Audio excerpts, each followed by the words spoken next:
ஈஸ்வரிக்கு துரோகம் பண்றியே, அவ என்னடா பாவம் பண்ணா?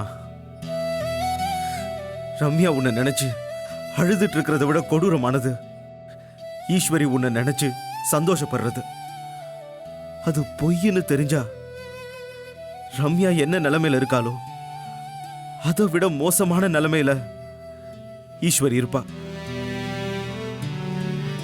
நீ அவ மேல உயிரே வச்சிருக்கன்னு ஈஸ்வரி நம்புறா. அட்லீஸ்ட் அந்த நம்பிக்கைக்காவது உண்மையாயிரு. இல்லனா நீ எல்லாம் உயிரோட இருக்கிறதுக்கே தகுதி இல்லாதவன்டா.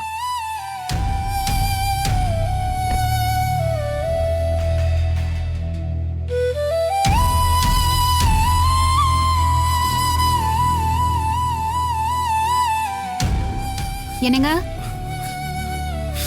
என்னங்க என்னங்க இங்க என்னங்க பண்ணிட்டு இருக்கீங்க? உங்ககிட்ட நான் சாப்பிட போங்கன்னு தானே சொன்னேன். ஓ, என்னோட சேர்ந்து போலான் இருக்கீங்களா? ம், என்னங்க வாங்க போலாம். ம்.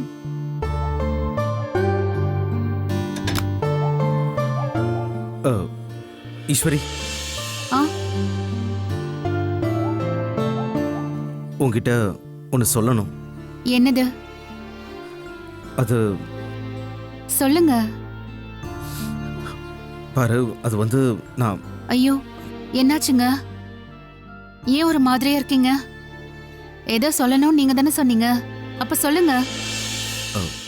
தேங்க்ஸ். தேங்க்ஸா? எதுக்கு? நீ உன் அத்தை கிட்ட பேசிட்டு இருந்தத நான் கேட்டேன். நான் உன்னை நல்லா பாத்துக்கிறேன், உன் அப்பா அண்ணனுங்களை விட உன் மேல அக்கறையா இருக்கன்னு என்னை விட்டு கொடுக்காம அவங்க கிட்ட பேசினல்ல, அதுக்காக தான். உண்மைதானங்க நான் சொன்னேன், அதுல என்ன இருக்கு? நீங்க நிஜமாவே ரொம்ப நல்லதானே என்ன பாத்துக்கிறீங்க. சும்மா சொல்லாத ஈஸ்வரி. நீ சொன்னதை உன் அத்தையும் அம்மா வேணும்னா நம்பலாம், ஆனா என்னால் அதை ஏத்துக்க முடியாது. இந்த ஹனிமூன் ட்ரிப்புக்கு நீ எவ்வளவு ஆசையா கிளம்பி வந்தன்னு எனக்கு தெரியும், ஆனா என்னால உன்னை சந்தோஷமா வச்சுக்க முடியலையே. நீ என்கிட்ட இருந்து எதிர்பார்க்குற அந்த லவ் நான் உனக்கு முழுசா கொடுக்கவே இல்லைன்னு எனக்கு தெரியும். என்னை மன்னிச்சிடு.